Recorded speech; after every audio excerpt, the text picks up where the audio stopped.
Okay, we're gonna go ahead and wait just one more minute just so everybody can kind of funnel in, and then we'll go ahead and get started.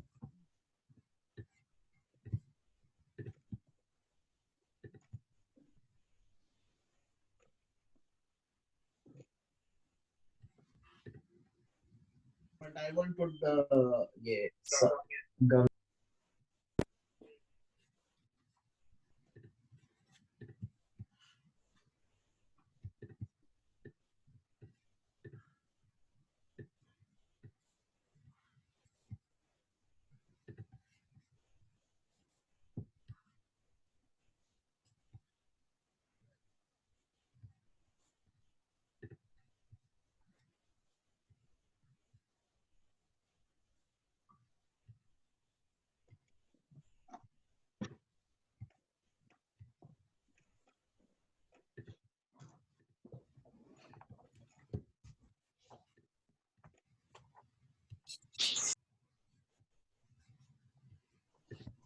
Okay, so since it's 6:02, we can go ahead and get started.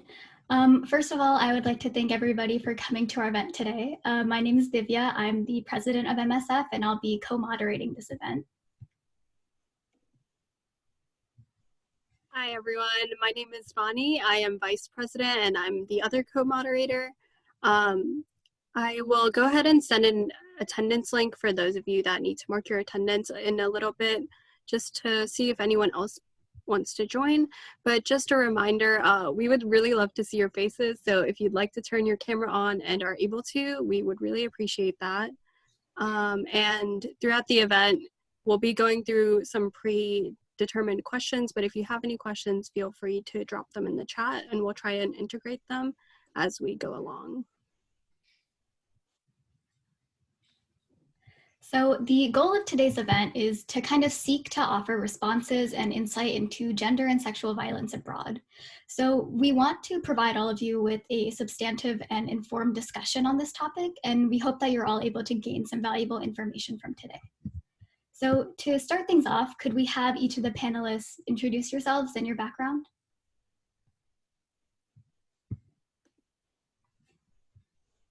Well, I'll start. I'm Dr. Pat Speck. I'm a professor in the School of Nursing at UAB.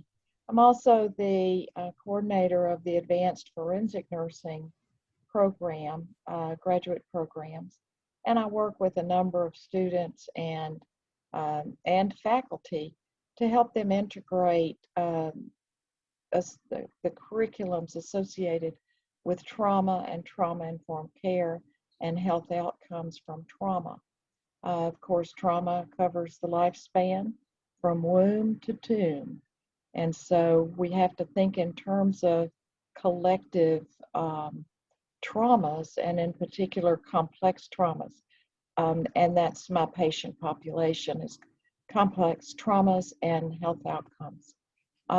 In my career, I found myself as a woman in her 30s in the emergency department, noticing an association between trauma and capacities to accept recommendations to improve. And what I found is that families stood in the way of people getting well because they were so chaotic and dysfunctional.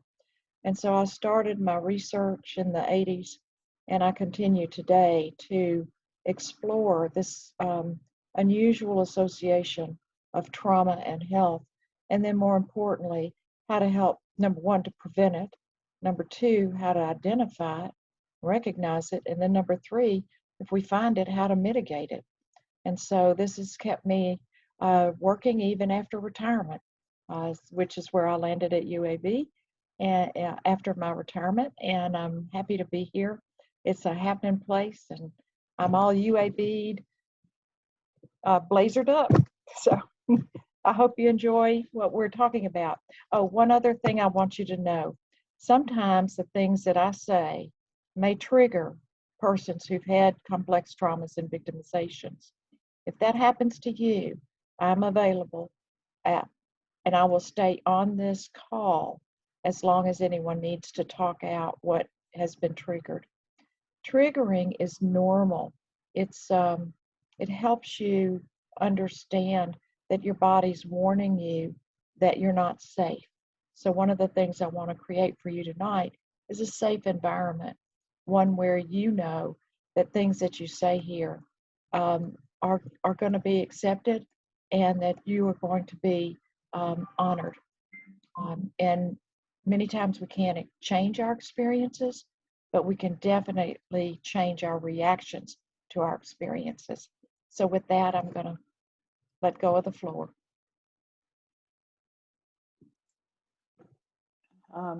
Great. Shall I go next? My name is Janet Turan, and I am a professor in the School of Public Health. I'm in the Department of Healthcare Organization and Policy. And another hat or role that I have is that I am the director of the Sparkman Center for Global Health at UAB. So I'm very engaged in trying to promote global health awareness and initiatives across the campus. And I'm a social and behavioral scientist by training, but with a PhD in public health, and have most of my work centers around women's sexual and reproductive health. A lot of my work, the majority of my work has happened not in the US, but in other countries. And I've studied, a lot of my work has to do with women who are living with or at risk of HIV infection, and also in particular pregnant and postpartum women. And so I've gotten involved in quite a bit of research trying to understand the intimate partner violence experienced by pregnant and postpartum women, and trying to figure out ways and interventions to prevent and support such women. So I actually started my work on intimate partner violence with a colleague in Italy, studying how women in Italy experience domestic and intimate partner violence. But most of my work is in Kenya, in sub-Saharan Africa. And I've studied these issues both mainly in Kenya, but also in South Africa. And really, as I started my research on pregnant women who are affected by HIV, we came across, as we talked to them and asked them in questionnaires, we came across pretty shockingly high rates of intimate partner violence, both sexual, psychological, economic, physical. And we realized that was something that we needed to address as part of our work.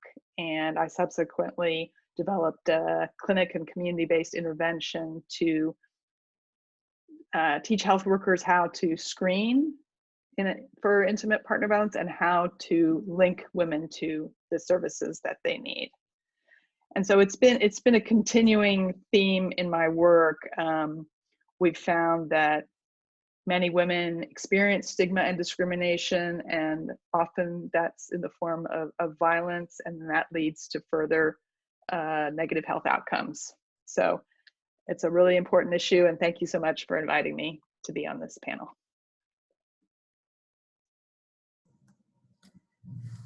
I'm Lisa Sharlock. I direct the Women's and Gender Studies minor. My home department is Political Science and Public Administration, where I'm an associate professor. My field is comparative politics. I look primarily at the LDCs, less developed countries.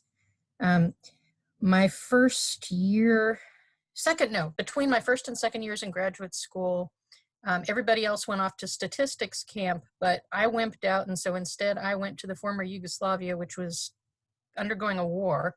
And so I worked in two different, I guess you'd call them humanitarian aid groups, one unaccompanied children in exile, and then one a similar group with college students. And it was there that I got exposed to the use of sexual violence in armed conflict. So when I came back and finished up my master's and then my PhD at University of California, Davis, that was the focus of my research. Excuse me, and it pretty much has been since then.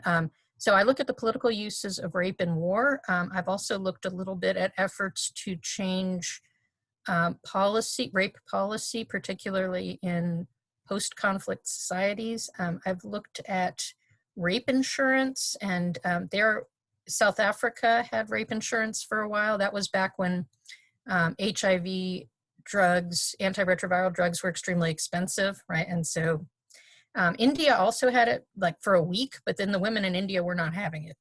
They decided that it was that rape was not an act of God, and that they didn't want it covered by their state insurance. So I'm trying to think of anything else relevant here. I teach a number of courses, mostly not on gender, but every once in a while I teach women in war. I'm teaching it this term, and of course we look quite a bit at sexual violence. We do a case study of sexual violence in Bangladesh during the War of Independence there. And thanks for putting this together. Thanks for having us. Thank you all so much for those introductions. So the first question that we have is, what is sexual and gender-based violence for people that might not be familiar with it? And Dr. Turan, could you lead us with that question? Sure. And I of course, looked it up on the WHO website to make sure I had the most up-to-date definitions. But it's really, in this case, when we're talking about sexual and gender-based violence, we're talking about, of course, rape and attempted rape, but it goes beyond that to include other forms of violence that people may experience because of their gender. So we're talking about sexual abuse, we're talking about sexual exploitation, things like forced early marriage, of course, domestic violence and any kind of intimate partner violence, rape within marriage, trafficking, and female genital mutilation. So it's a pretty wide spectrum there, but so it includes both actual, sexual violence such as rape, but also other types of violence that are related that someone experiences because of their gender. And it doesn't have to be only women, of course. A lot of people, other gender and other sexual orientations experience violence because of their gender. So that's how I see it. I don't know if any other panelists want to add anything to that. I'll add some of the things I've seen in my clinical practice, and one of them is infibulation. The other thing that infibulation is known as female circumcision or genital mutilation, but it's actually infibulation, which is the removal of the actual structures of the genitalia of female. And if the society blesses it, then there are just 3 stages that can occur. One is partial, one is 2/3, one is full. The bottom line is that this type of mutilation is designed to reduce the sexual drive in the female, and in fact it doesn't. It's just one part of the anatomy that is responsive. So another thing that I see is obviously what Janet said, child marriage, but more importantly, forced impregnation. And then certainly we have this human trafficking component of it can be everything from impregnating, but it can also be impregnating for harvesting organs, and in particular organs that have certain genetic makeup and are available for both genders in the treatment of disease. Very much a gender-based issue because it involves females.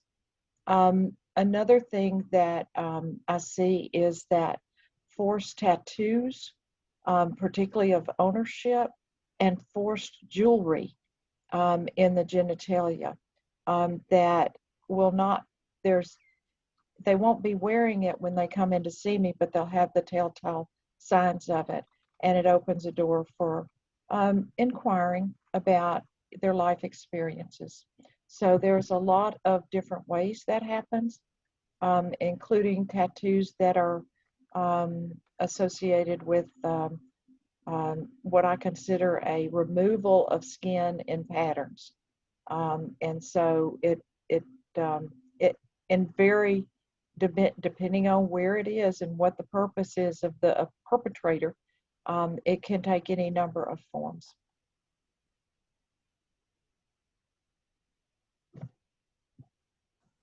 Okay, I'll just add very quickly to that.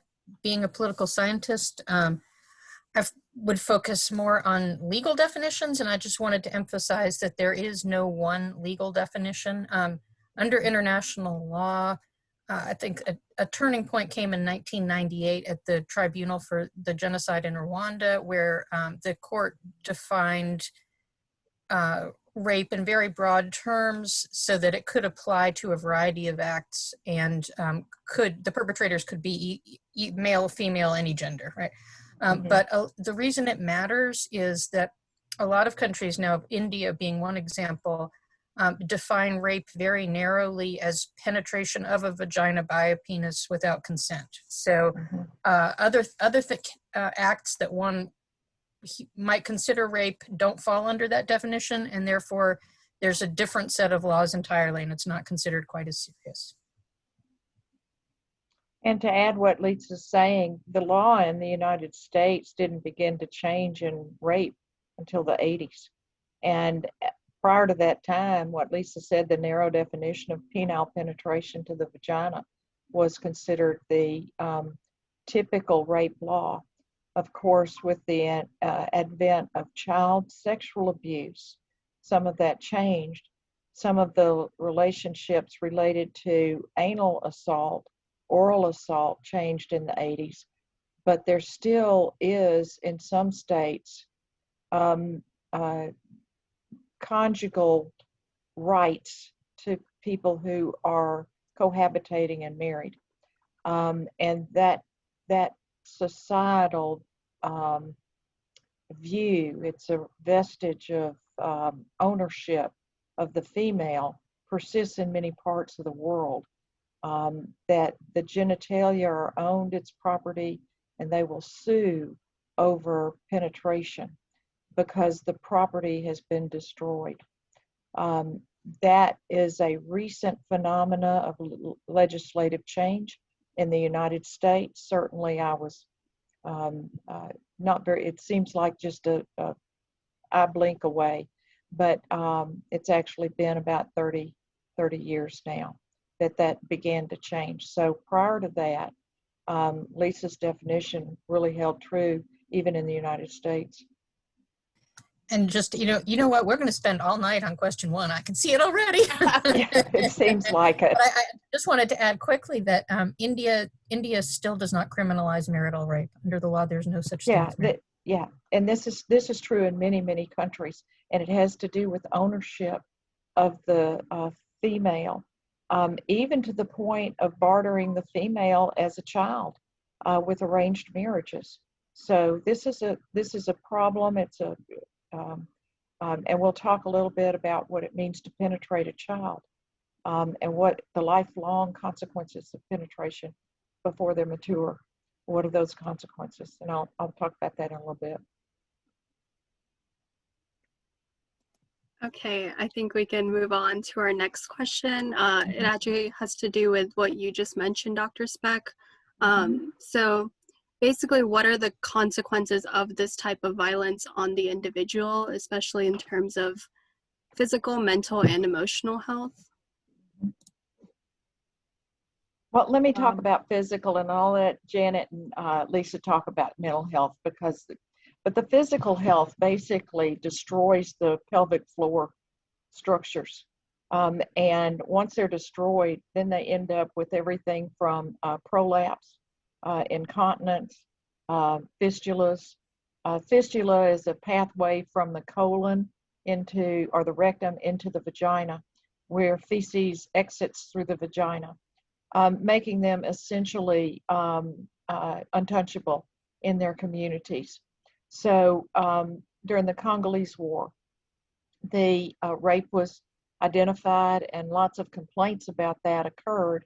And there were Doctors Without Borders who went over and trained the physicians on repair of these women who not only were penetrated as children, but for the adult women had their insides torn out, and they survived. So they had to repair the pelvic floor musculature. And I'm painting a very drastic picture here because rape is a drastic act. Psychological consequences I can talk about for 3 days, but I'm gonna shut Yeah, up maybe. now. That's really important stuff. I can talk a little bit about the psychological consequences, and I'll just add one thing in terms of, again, because I work with pregnant women, that there are also things like increased likelihood of miscarriage, stillbirth, preterm delivery, and low birth weight babies for women who experience violence. In terms of, violence is very clearly linked to depression, PTSD, anxiety disorders, difficulty with sleep, many mental health challenges. And so I think that's been clearly established in the literature, that intimate partner violence and other types of sexual and gender-based violence lead to adverse mental health consequences. We've also seen, things like headaches and pain syndromes, and, chronic pain, and things like just poor overall health. And we also know that sexual assault or violence, particularly during childhood, can lead to things like substance use and risky sexual behaviors and smoking and other things like that. So I think there's a wide range of psychological and mental health effects that are quite profound. And I also wanted just to point people to that the World Health Organization published the latest report on violence against women just 2 days ago. Mm-hmm. And so that's a very comprehensive new report about the state of violence against women in the world, and it's pretty shocking, showing that at least a third of women have experienced some sort of violence in their lives. So I hope people will go and access that report as well. I think there's another aspect that we need to talk about related to health, and that is the stress-related diseases that follow. Certainly mental health is one of those outcomes, but the stress-related diseases that we see in our practices actually shorten their life. We have an explanation for obesity now in raped women. We have an explanation for liver disease, for lupus-type diseases, nerve diseases, all associated with the vagal nerve and the dumping of adrenaline into the system. And it's never goes back to homeostasis. That said, it deprives oxygen to the cells and ultimately results in cell death, shortening the telomeres, which is a predictor of long life. That said, that if they don't learn how to manage the stress in their lives, then they have early death. That's borne out by ACE studies, or adverse childhood experiences, that is on the CDC website. So I will tell you that my clinical experience is that the majority of my patients had a polyvictimizations and complex traumas, and they all died early. And there wasn't a thing you could do with it. Pills don't fix stress. And the stress from rape and crimes like rape, particularly complex stresses like trafficking, rape and war, dislocation, immigration issues, it has a long-term consequence, not only for that person, but for the children they bear. We need only look at the hunger winter studies about World War II, where the Dutch women were starved, and the children that were in utero, they've been followed for 3 or 4 or 5 generations now. They have all the diseases. Their siblings do not. So this is not just one generation, it's future generations.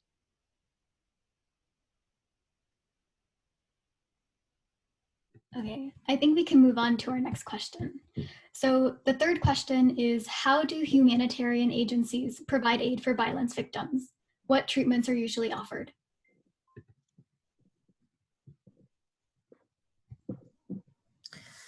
I guess I'll speak to that. I can't claim to be an expert on what they do now. I mean, my experience with humanitarian aid groups was, early to mid 1990s.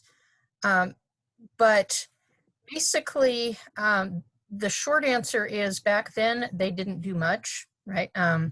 They didn't do as much as they could have, right? It wasn't something that people automatically necessarily associated with war. Now there are guidelines, the World Health Organization, other IOs, international organizations have come up with protocols. They stress the importance of collecting information about sexual violence in conflict, about strategies for prevention, especially in situations like refugee camps, also informing the community about availability of services. One ongoing problem has been privacy issues, and that is refugee centers or places where people are getting treatment are usually really crowded. I mean, these are not luxurious, spacious facilities with private rooms. And so a lot of people probably don't report sexual victimization simply because there are too many people in earshot. They don't want others to hear. And one thing I found, I did research in Rwanda in '98, which was 4 years after the genocide, and people there, women there, the widows as they were called, kept thinking it was very strange. I was asking about sexual violence because they were saying, that really was just one part of the assault, right? They were saying, watching my children dismembered in front of me was actually more horrible, right? Sorry for the graphic image, but so basically, recognizing that sexual violence is usually in a conflict situation only one aspect of violence that somebody has suffered. I don't know if anybody else wants to jump in here. I work with a lot of coordinated community responses, and then when I went to South Africa at the behest of the Public Health Department, they were looking at the hatchet murders that occurred post-apartheid. And we enlisted the Public Health Department sisters to become the teachers for the community because the men were abandoning their villages and coming into the cities. And in doing so, allowed marauding gangs to invade the villages and hatchet the women and children. And so what we did was we created plans for the sisters to go out and create communities where they could all gather in the same place at one day, and their strength in numbers with their children, where they could protect their children. Now, the outshoot of that is that what are we creating there? We were creating safety. That overarching theme has been a component of my research in trauma-informed care. And when you have persons seeking safety, what they want is to be safe in the space and to trust you and to have answers on how to remain safe, particularly when children are involved. And so coordinated community responses that occur, like in my work in Costa Rica has been post-Civil War also, where they implemented a justice framework for response to violence, and in doing so, created safe spaces in their existing systems so that they could respond appropriately. It took, same thing for Grenada, they did the same thing. I'm looking at Peru. Also, Peru had 3 civil wars going on at the same time, and they had the same issues. And creating that coordinated community response under a justice framework was bigger than what I could deal with because it was laws and things like that. But creating the response and changing the response team's attitude toward gender-based violence was key to turning the lock and opening up the support systems that were necessary for the families that were left behind. Maybe I'll just add an example of what we tried to create in Kenya, which was not in a war kind of setting. This is in a, everyday, but a very rural setting where there are no shelters. There are barely any social services. There are no social workers.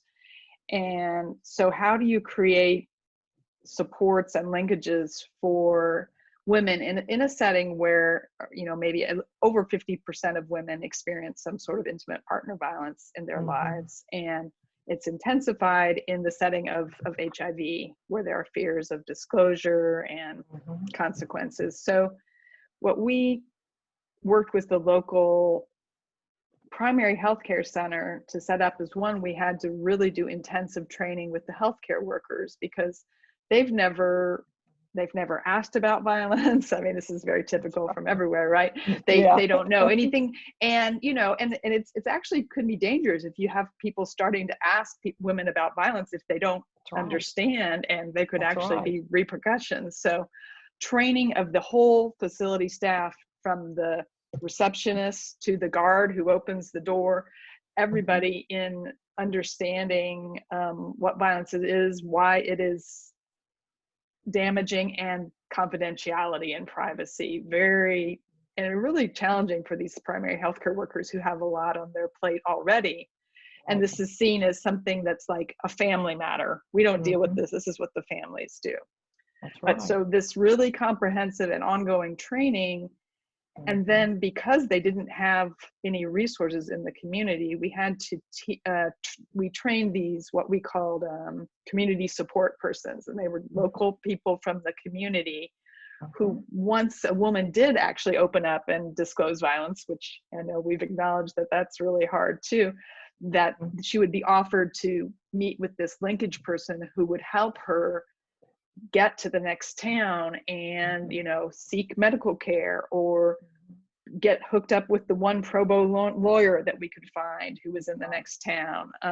So it really took a lot in terms of making those linkages, because again, there are no shelters. Then the local, you know, priest offered to house sometimes women in his home for a few nights so she could get out of a difficult situation. So it really takes a lot of creative solutions in places that don't have some of these infrastructure that in some places now we've been able to create. But I know it's difficult everywhere, but that was the kind of response that we thought was appropriate for the primary healthcare rural setting in that country.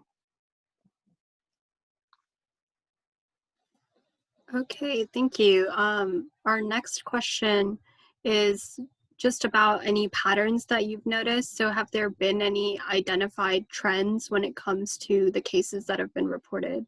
So this could have to do with culture or geographic location, access to healthcare, etc.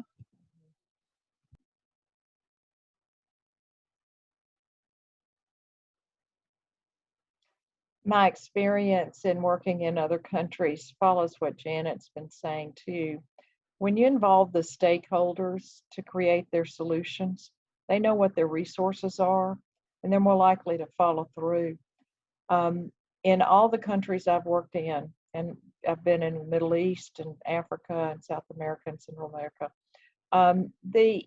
one of the common threads that I have found is that stakeholder involvement in the solution is the key. And failure to involve them results in a rejection of any solution you have. And I'm thinking about what happened in Huánuco, Peru.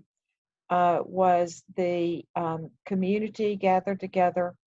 They believed that they could protect their children. The university had a public service announcement system going on, and children were coming forward that were being abused, and the mothers were coming with them. The problem is in the communities that surrounded the town of Huánuco, they were still primitive, and they could literally, when the social workers and psychologists went to those towns, they were actually kept against their will and almost stoned by the community because the children had accused one of the sheriffs of the abuses. So, like you said, all of us are saying, when you go into these communities, you have to be extremely careful not to contribute to the loss of life when these systems are changing from the structures that exist that people have to live under. Oh, by the way, they were saved. They had a helicopter come in and pick them up, but only because the other police departments band together to go out and pick them up. Wow. Well, I think there's a lot of variation around the world in rates of sexual and gender-based violence, and and there are, of course, measurement issues that, you know, in some places people are more willing to report and disclose than others. Yeah, this recent violence against women report that I mentioned, you know, shows, you know, an average of 27% of women of reproductive age have experienced intimate partner violence in their lifetime, and that varies some from continent, from country to region, you know, from a high of around 37% to lower in other regions. But I think the kind of the take home point is that that it happens everywhere, and that it's very common. You know, it's we're not just talking about something that happens in less developed countries or something. It's extremely common in every country of the world, and even in what we call high resource settings. Yeah, I don't know if Dr. Lisa has any insights to trends in rape and things like that. No, I was going to go off of what y'all said. But yeah. one thing I was thinking was that a commonality is that, especially with respect to rape, that the victims tend to be quite young, usually under 19, and a shocking percentage under 15. But trying to think of other general patterns. Well, we're going to talk about COVID in a minute, so I'll hold off on that. I mean, South Africa, which sounds like both of you have some experience, and I do there, has been one of the countries with one of the highest rates of reported violence and rape in particular. And, you know, shockingly, that very large percentages of men admit to rape, which seems shocking. But that's one of the countries in the world that's really struggled with violence and continues to. Here's some thoughts about the context of rape in South Africa. And when you have a population imprisoned for years, and you have isolation from family, children, etc., the male experience in prisons is not unlike of what it is here in the U.S. Rape is an issue. And so you end up with people who are, who, even if they don't know how to articulate it, they have significant physical response and physiologic response to things that they can't understand and can't explain. And consequently, we see behaviors and acting out. DSM-5 has got plenty of diagnoses to do all of that stuff. But I'd like to make you think in terms of when someone's traumatized, their reactions to the trauma are normal. And the trauma is the very abnormal event. And so when we medicalize the behaviors and the thinking and things like that without addressing the traumas, then we perpetuate the trauma. And that's all I'll say about that. Rape victims have a right to be incensed and angry and act out and all those kinds of things. It's the most invasive, in my experience with victims, the most invasive type of crime you can commit against a person. And it's wrapped up in all their societal beliefs, and you don't even have a clue what those are from the outside. So whether you're a male or a female, the individual internalizes, may take it out on themselves, or they may act out. And regardless of what their reaction is, it's a very normal and predictable reaction, which is why we have to create safety for them to disclose and get the help that they need. It's not enough for me to tell them it's not your fault. That's the worst thing you can say to them. The best thing you can say to them is, I'm glad you're here. Thank you for trusting me. Let's see what we can do to get you to a very, very safe place.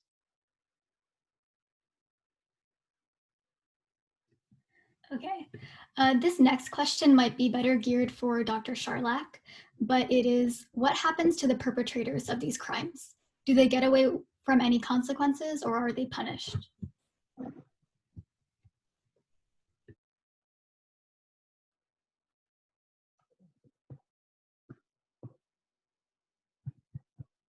Lisa, you're muted.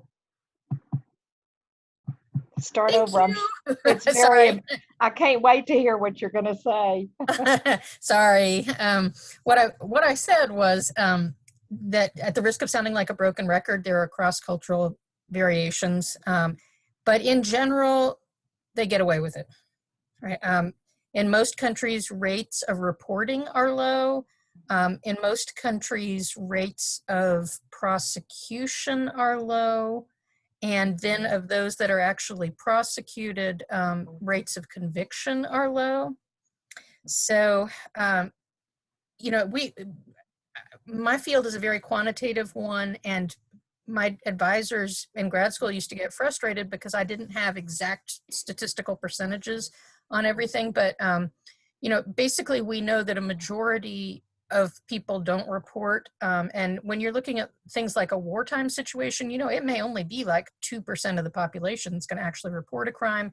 Then you have something like another, maybe 1/10 of the population where anything is followed through on. Conviction almost never happens. And so as of a couple of years ago, I was looking at, I think, about 4 or 5 different post-conflict societies, including Cambodia, former Yugoslavia, Rwanda. I came up with only a few hundred men ever being prosecuted for crimes in war during the late 20th, early 21st century. And a couple of women, there were a few women who had perpetrated sexual violence or who had encouraged men to do so. But for the most part, in conflict, they definitely get away with it. Even in non-conflict situations, prosecution is rare. And national laws, surprise, surprise, do matter. Again, I hate to keep coming back to India, but that's what I've been working on most recently. India and especially Pakistan have such difficult burdens of proof to convict a man of rape that it becomes almost impossible, especially in the case of Pakistan, it becomes almost impossible to successfully prosecute a rape case.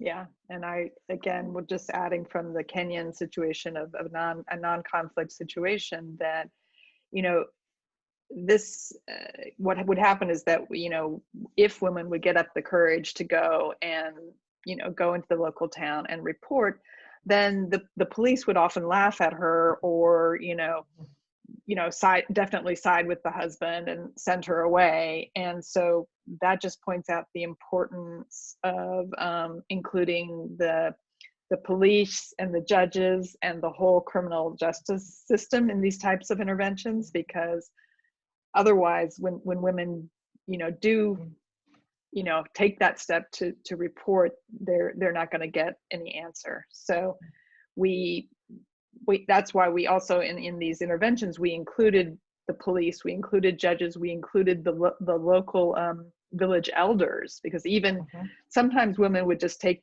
the step of reporting to their family and the village elders, and they often would side with the man and nothing would get reported in the end. So it's an ongoing challenge, but it just points out that these have to be multi-sectoral, these kind of to address this issue. And here's another thought to leave you with. Regardless of the country, if a conviction occurs, they're going to get out of jail. And where do they go? In the United States, they're convicted sex offenders, and they're on a sex offender registry. And the last time I checked with one of my doctoral students, 14% of nursing homes have registered sex offenders.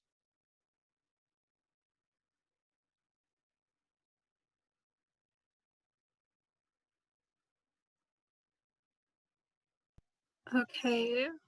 I guess on the positive side, again, I want to emphasize what's been said, that Mhm. laws and policies do make a difference. I mean, and Oh, again, yes. again in Kenya, there was a new constitution that strengthened some of the rights of women against violence, and that it sends a message, it makes a difference, and it starts to make people more willing to realize that they have the right to come forward. So I don't want to, Right. it's a bleak topic, but It is a bleak topic. But I also want to support what you're saying. Is every country that I've worked in, the only reason I've gone is because they want to change. And that we do the work to help them get the information so that they can create a culturally appropriate response in their communities. And yeah, everything that you've said, Janet, is absolutely true. I think you gave a perfect transition to our next question, which is kind of about how policy can be altered to better accommodate the needs of victims of gender and sexual violence. Wow.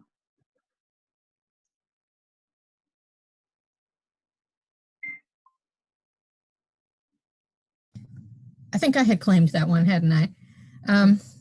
Okay, well, just when we were talking in the last one about the importance of laws and policies, Pakistan did improve their laws, sort of. In Pakistan, from the 80s, 90s, up until not quite 10 years ago, the law on the books said that in order to prosecute a man for rape, for which he might get the death penalty, there had to be 4 honorable Muslim male witnesses to the act of penetration. And if these 4 honorable Muslim male witnesses to the rape couldn't be found, then the woman bringing forth charges under the written law was to be stoned to death for making a false allegation, right? So as you can imagine, basically nobody ever got prosecuted for rape, and a woman's pregnancy was considered, if she was not married, that was considered testimony against her, so she could be subject to the death penalty. Right, so basically Pakistan became, it was basically open season for rapists. So they finally did add a civil code to the law, and so now they have, laws that resemble rape laws elsewhere, but the religious laws, the hudud to the max was what that law was called. That's still on the books, and it is up to the judge's discretion which set of laws he, or less likely she, will use, right? So, I mean, yes, there is some positive change, but maybe not as fast as one would like. Just more generally, about 30 years ago, I guess it's been 25 years that I've been working on this. And 30 years ago, the hot new thing was women's police stations. A number of countries in South America were setting up women-only police stations, and then some in Asia as well. So the record on this has been kind of mixed. Some people say it's worked well, some say it hasn't. Some say it's worked well for domestic violence, but not for other types of gender-based violence. Some countries just have gender desks in a private locations because the idea is that a woman would be more comfortable reporting to another woman, right? And again, we know that not only women are sexually violated. There has been a movement for sensitivity training for police, and with various degrees of effectiveness. There's also been, I mean, I'd see that as sort of a carrot approach, gently encouraging, but there's also been something of a stick approach in that there are some countries now that will punish police officers who refuse to file a report of rape, right? And that is tragically common. They'll say, this was, you just like rough sex or whatever, and go home and quit wasting my time. Then a number of countries, including South Africa, about 20 years ago, have set up one-stop shops, right? So basically your medical treatment and your legal services and psychosocial services are all in one place. So you don't have to go traveling all over town, which is obviously especially important in a low resource setting. Again, roughly 20 years ago, free post-exposure prophylaxis for HIV prevention. And this is obviously particularly important in countries with high HIV prevalence rates. We know that rapists are more likely to have HIV than the general population for a variety of reasons. And this is an ongoing issue, liberalization of abortion laws, especially with respect to conception by rape. Right, so there are many countries in the world where abortion is illegal, even in times of rape. Even if the conception is due to rape, and in many of these countries, medical professionals can be imprisoned for doing an abortion under such circumstances. Let's see, I got two more. Scrapping the marriage exit option, and maybe, Patricia, since you worked in Peru, you might be familiar with this. I know Peru is one of the countries where if a rapist consented to marry the victim, the charges would be dropped. So it was only within this century that Peru finally abolished that loophole, but it exists in some other countries. And then I'm sure that Patricia can talk more to this, but the need to gather forensic evidence quickly and effectively. Right? And I stress effectively because, unfortunately, in many of the lower resource countries, the evidence may be gathered, but it's not preserved. It may not be, refrigerated or whatnot. And so evidence that could be used to provide prosecutions is lost. And I'll stop there. Well, I'll pick up where you left off. Part of the education that we took to these different countries, we went with a team of DNA laboratory analysts, psychologists, social workers, physicians, lawyers, and the reason we go down there is to also assess what their capacities are. There's a couple of things on the horizon now, and certainly the access to the centralized regional center, and we have one here in Birmingham. It's called One Place. It's a family justice center, and so if you don't have a particular place in your heart to spend your money, take one meal and donate it to them. But they have co-located law enforcement, DV services, rape services, and social work psychology. These centers, the reason South Africa got into that was because a woman named Virginia Lynch went to South Africa in the 90s and introduced the role of forensic nurse to many of the hospital nurses. So many of the hospitals do have rape services, but you've got to be close to a hospital. So that doesn't always work either.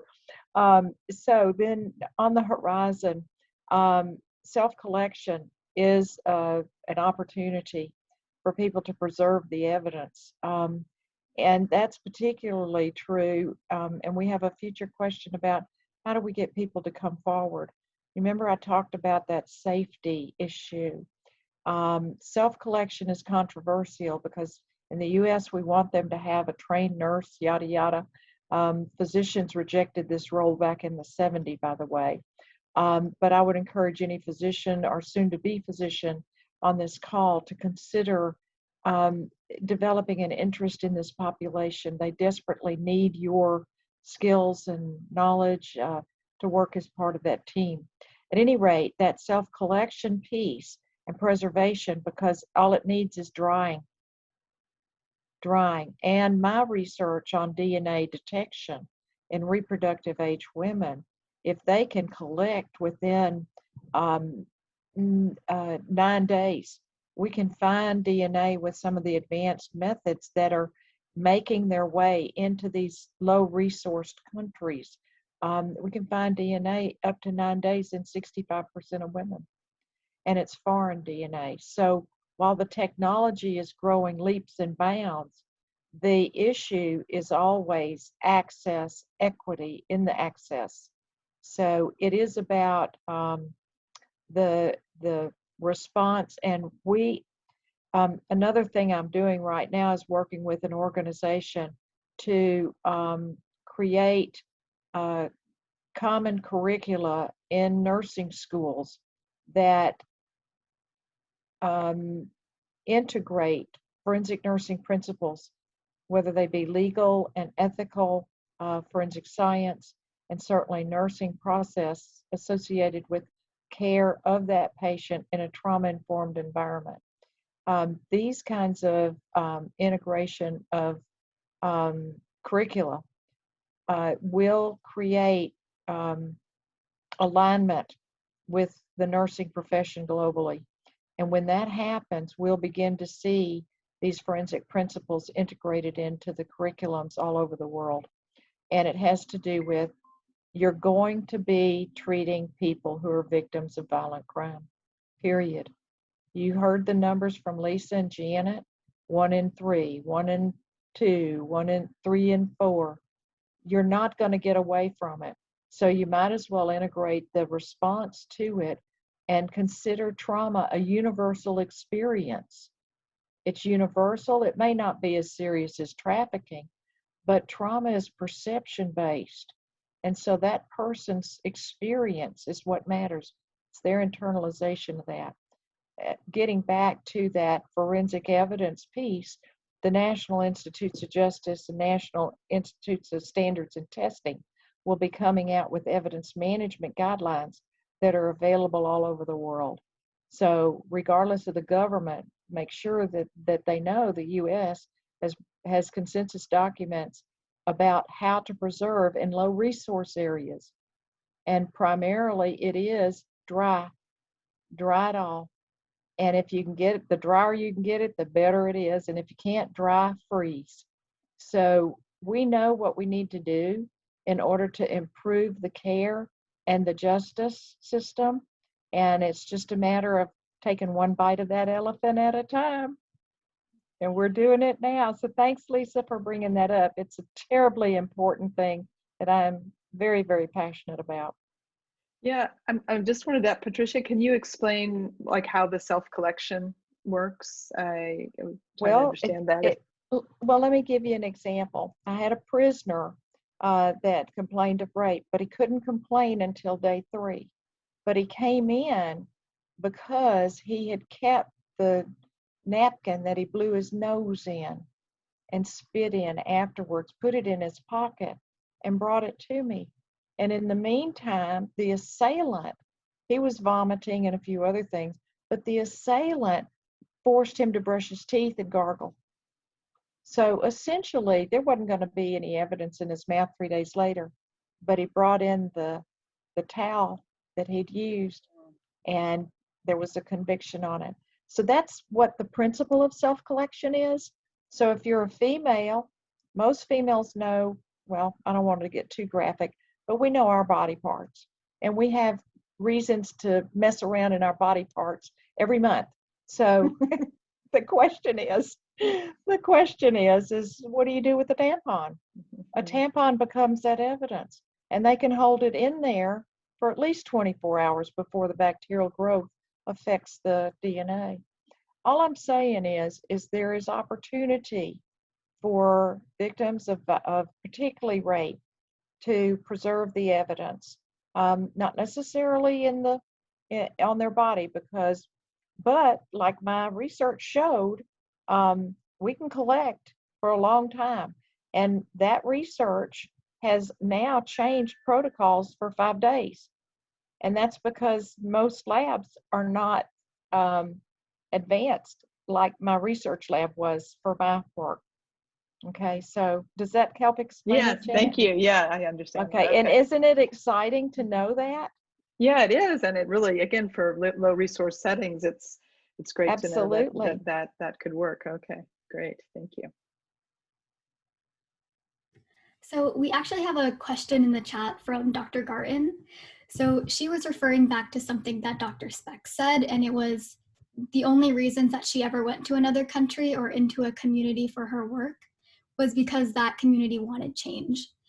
And so her question is, what does that change look like? And what are some of the ways in which women contribute to society and population health? Oh, all right. So I'll use the best success story I have is Costa Rica. They went through a civil war with Nicaragua, and they asked me to come down, I don't know, a decade ago or whatever.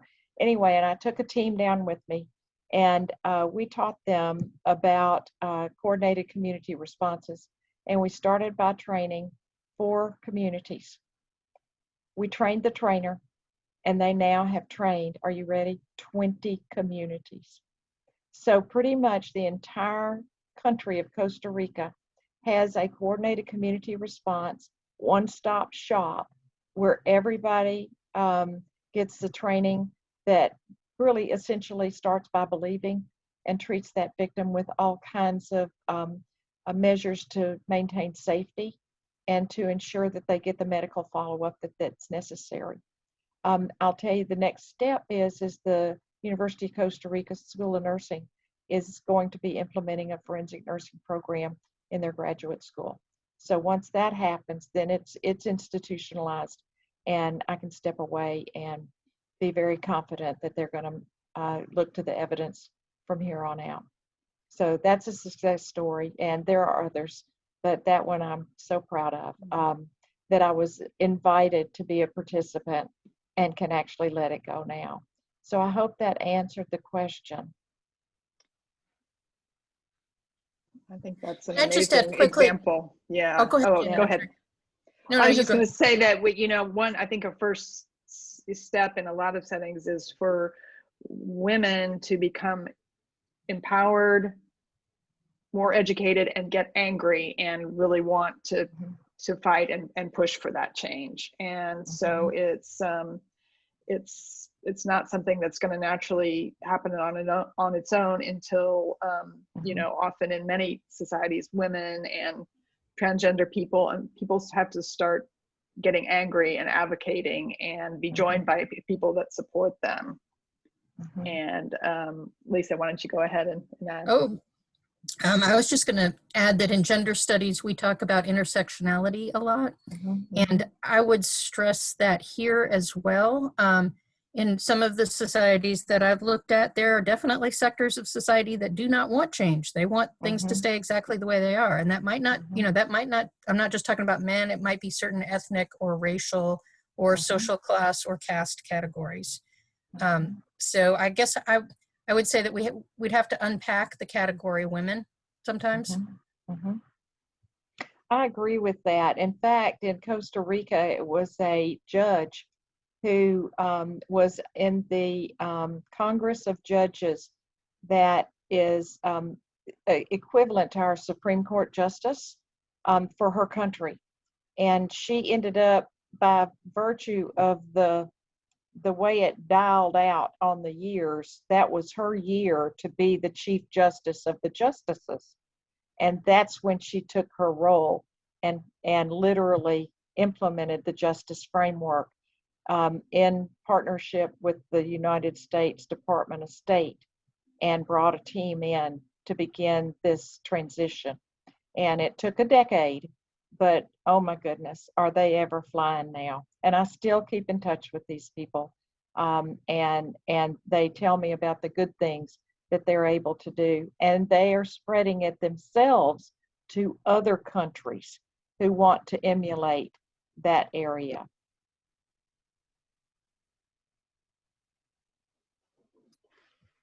We have another question in the chat from an attendee, and it is, what's the approach in terms of the study or care for non-binary or trans individuals surviving gender-based violence?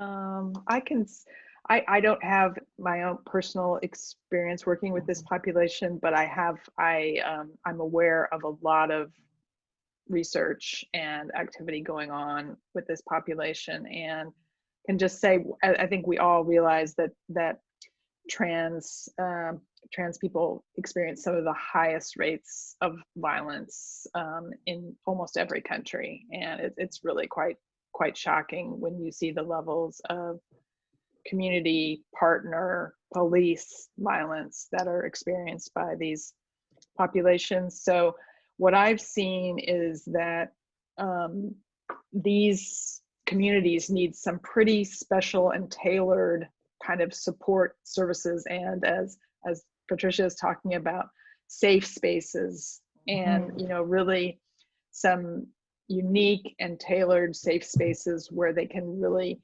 get the kind of support that they need. And it's so I think what I've seen is interventions are really trying to work closely with people from those communities to design the kind of supports and responses that they really most need. So kind of, participatory research approaches. I think it gets down to ethics. And in nursing ethics, we value human life and human beings in all their forms and in all their conditions. And if we practice that, and I'm not saying we're great, there's a nurse Cratchits out there, I can promise you, but when I was in practice, it got out that I was inclusive in my practice and supportive and created safe spaces.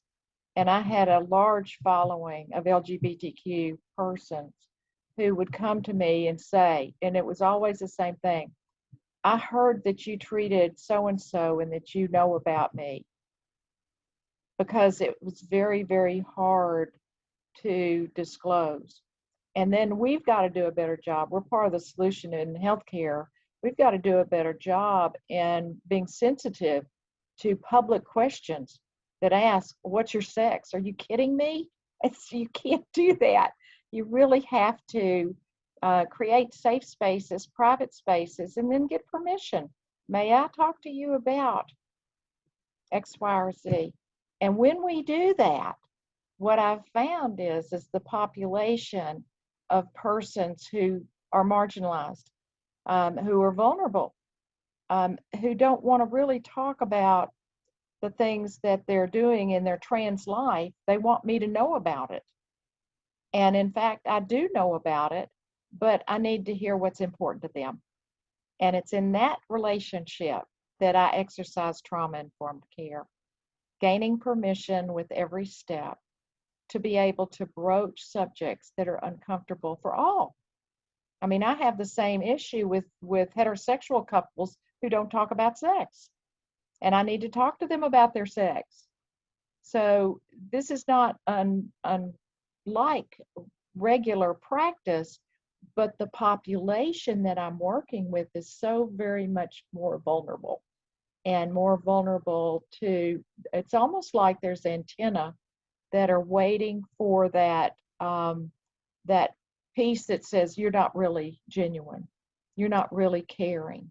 And so my job is to create that safe space and to be open and transparent, to be to allow voice, allow them to have choices in their care, and more importantly, not just choices, but the capacity to decline a suggestion that I make, instead of, quote, what we say in medicine, they refused care. Are you kidding me? No, they didn't. You don't walk in their shoes. You don't know what they're doing in their lives, and you don't know what the barriers are that they experience in your recommendation. They know that, and it's important for us to accept them, and I say them collectively, accept all of my patients as a human being who is walking a path that is unique to them, that they need to be able to feel safe enough to tell me what their deepest, darkest fears are. And I need to make sure they're protected in that environment. And when I can't do that, then I lose them. They become never served. They won't come back. And I coined that term back in the early 2000s, 2010, for my work with drug court populations. And they don't go to the healthcare system because we're not trustworthy. And so we've got to do a better job at becoming trustworthy and creating an environment of safety, and one that allows them to direct their care and to have a voice and choice that respects their gender choices and all the other things that they have going on in their life. Their partners, who they choose as partners, what they choose to wear, what they choose to do, And then if it's unhealthy, my job is to say, have you considered that this is going to hurt your health? Like, and I'll give you an example of that conversation. Your blood pressure is up. It's probably because you're under a lot of stress. Can I talk to you about what you eat for lunch? Oh, you eat pickles for lunch. Oh, we need to talk about that. So you see, it then becomes a conversation about health and not necessarily about other things that they're afraid to talk about. So I guess that's where I am. If it's a human being sitting in front of me, they have all the rights and privileges in the United States for liberty to do what they choose to do as long as it doesn't hurt anyone else. And so my job is to make sure that they have a safe place to tell their deepest, darkest fears to, and to treat that with respect, and to tell them what the literature says and what they are facing, what their choices are. And it's really important that they have that. And that's what guides my nursing practice. That's really wise wise guidance, and really inspiring, I would say. I just wanted to again emphasize what I've seen that works in interventions that have helped the trans populations is when you involve members of the trans community themselves in service provision, and doing like peer navigation is something, so someone who's, from their own community is actually reaching out, supporting them, and helping link them to services. And so I think that builds trust as well. Agreed. And that gets back to Janet, what you and Lisa were saying, which is stakeholders. A stakeholder from the community is absolutely essential to validate what we're doing. I mean, I don't make a change in anything that I'm doing without talking to a stakeholder, because they may have a different take on it. And I certainly I have a lot of experience, but I'm not here. So I need your experience. I need your lens. I need you to tell me what I can do to create these safe spaces. And when I fail to do that, then I'm not trauma informed.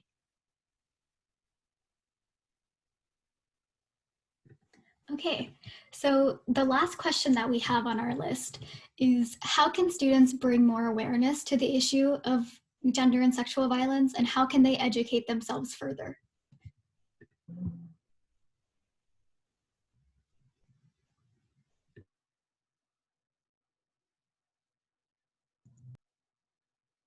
Well, I'll say something and then brief and then turn it over. But I think there are a lot of resources. There's been a lot of research done actually in the field of violence against women and intimate partner violence and gender-based violence. And so I would, encourage students to read a lot of the WHO reports, the research and literature that has come out, and educate yourself really about the nuances of violence. I mean, it's not just a blanket thing. There are many different dimensions and types and pathways through which violence affects people. So really immersing yourself and trying to understand that literature.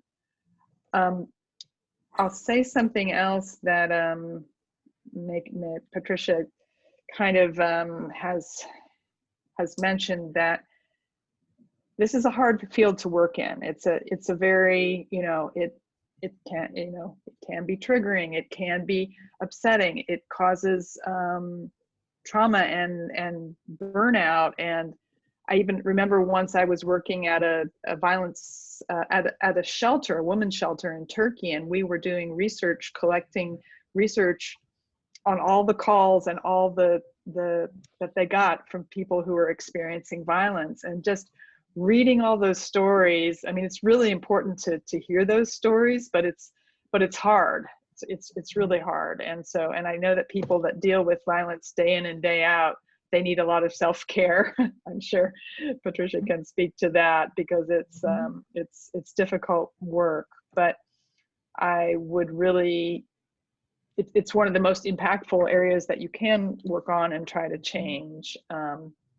One resource that I wanted to mention for students, and I think I sent the email out to one of you, is there's a group called the Sexual Violence Research Initiative, svri.org. And that's a really good source of resources for literature, meetings, conferences, funding opportunities, initiatives, whatever's going on in sexual violence research. That's a really great resource that I can recommend for students and others, everybody. I think I'll just tag on there quickly. Some of the human rights organizations, international human rights organizations, also are good sources for information about sexual violence worldwide. So things like Amnesty International, Human Rights Watch, Physicians for Human Rights, right? Various regional groups, etc. And then one thing I'll add, and I had to, this resurfaced recently in my Women in War class, is I know that it's common these days for people to say trigger warning before they discuss something about sexual violence, but it was brought to my attention that one needs to actually have an option for somebody to escape it once you say trigger warning, right? I mean, it doesn't, the idea is not just, hey, brace yourself. It's, if you don't want to listen to this, you should have some other option, right? So, in my classes, I have control, obviously, over what I present in class, but very often I'm having students do presentations, reports, et cetera, and I don't have control over what they bring up, right? So unfortunately, a couple of times I've had problems with, and I take responsibility, but I've had problems with students being traumatized by the content of, sexual slavery or sexual assault in other student presentations. Then one other thing that comes to mind is, I guess shortly before I took over Women's and Gender Studies, the previous group did the Clothesline Project, which is, raising awareness about sexual assault. And they had a huge problem in that the students put the names of the rapists on, or alleged rapists, on the t-shirts and hung them out on the quad, right?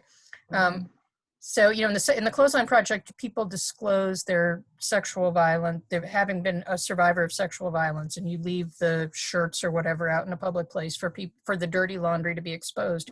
Well, people were threatening lawsuits when they saw their names on t-shirts out in the green, So, there are just practical matters that one doesn't necessarily think about when dealing with sexual violence that you don't really have to deal with in so many other subjects.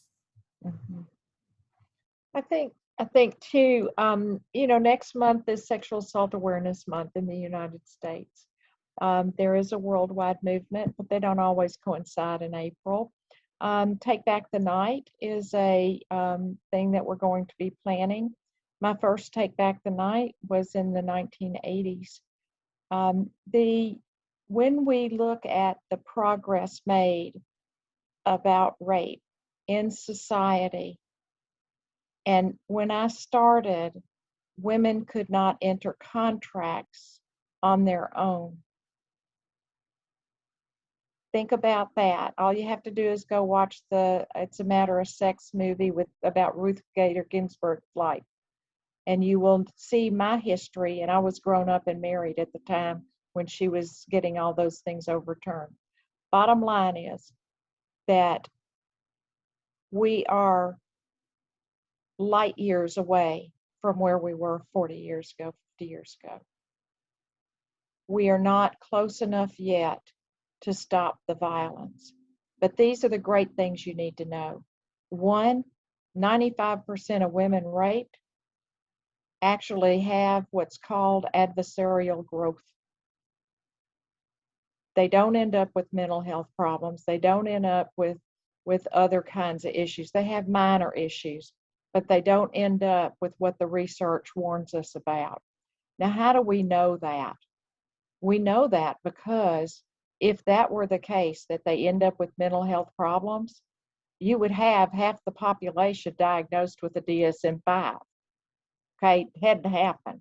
So what happens is people grow up, and they grow up and they integrate the experience into their life events. They prioritize it or not, and it does affect them depending on what was the most fearful. And so it's much like if you watch television and you watch someone disclose, you'll see that the point when they were the most fearful, they break down. And that makes it a real event to them because they're not in control of that vagal nerve. And that's what I mean by triggering. And yes, Lisa, we do need an escape. I don't remember if I said that. I certainly intended that. And the bottom line is if you can recognize what your trigger is, then we can begin to mitigate it. We can't mitigate it unless you do the internal work, the reflections, the relaxation, the self-care. And we can't begin to help you overcome it unless you can talk about it. And yes, it's painful. But part of the transition that's occurred is what happened with Me Too. Now, Me Too was not necessarily good for the movement because there was a huge backlash. But what it did is it showed how many people are affected. And it's not just the person raped. It's the rapist who may have regrets. It's the families. It's the pregnancies. It's the attitudes. It's the community. The community suffers when rape is a problem. And so really what I guess I'm on my soapbox about is to, I will tell you after working this for 40 plus years, that it is an extremely satisfying practice that I've had. It's almost exclusively traumatized persons, and it's almost exclusively health issues associated with the traumas. Not that they have mental health problems, but they have health issues that they're having to address. So when I think about communities that are torn apart with an accusation of the favored football player or the favored pastor or the priest or whatever, and I think, how people line up against each other, supporting a person's behavior that was so devastating to another. It really comes down to the choices that the offenders make and whether or not they're being held accountable. And Lisa, you could speak better to that than I can. And in my world, they are not. And families split, and they split to the winds. And that's not fair to the families. It's not fair to the communities. So we're light years away from where we were when I began. But we have so much further to go. And I want to encourage every one of you on this call. You have 40 years to work. Where are you going to be? Where are you going to be? And what life did you touch to get to where you are?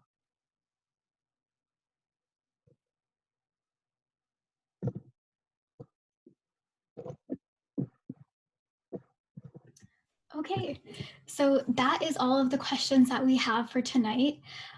I would like to thank all of you so much for participating in this event today, especially a big thank you to all of our panelists for taking time out of your schedules to speak for our organization. I think we were able to have a really interesting discussion and cover a wide array of topics surrounding gender and sexual violence abroad. And overall, I hope all of you were able to gain something out of today's event. Do any of the panelists want to say something before we end the Zoom? I would like to stay on for about 5 minutes afterwards. If anyone wants to stay on, I can provide my phone number. And I'll just say thank you so much to everyone, participants and panelists. I think this was a great session. And if people are interested in research and programs in this area, feel free to reach out to me and to us at the Sparkman Center to get involved.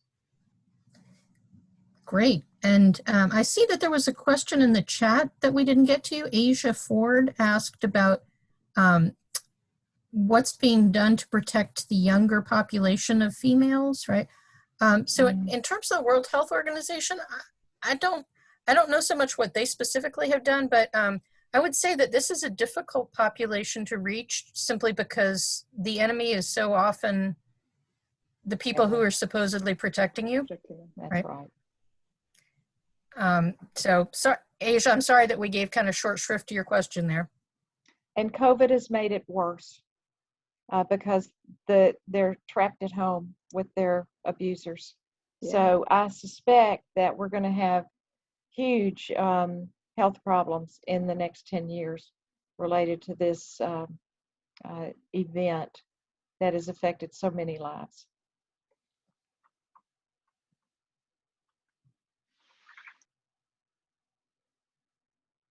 Okay, well, thank you all again so much for coming, and I hope you all have a great night. Thank you very for much. organizing Thank you. Thank this. you. Yes, thank you for organizing. Bye, it. everybody. That's great. Bye-bye. Hope to see you I'll around. wait. Bye.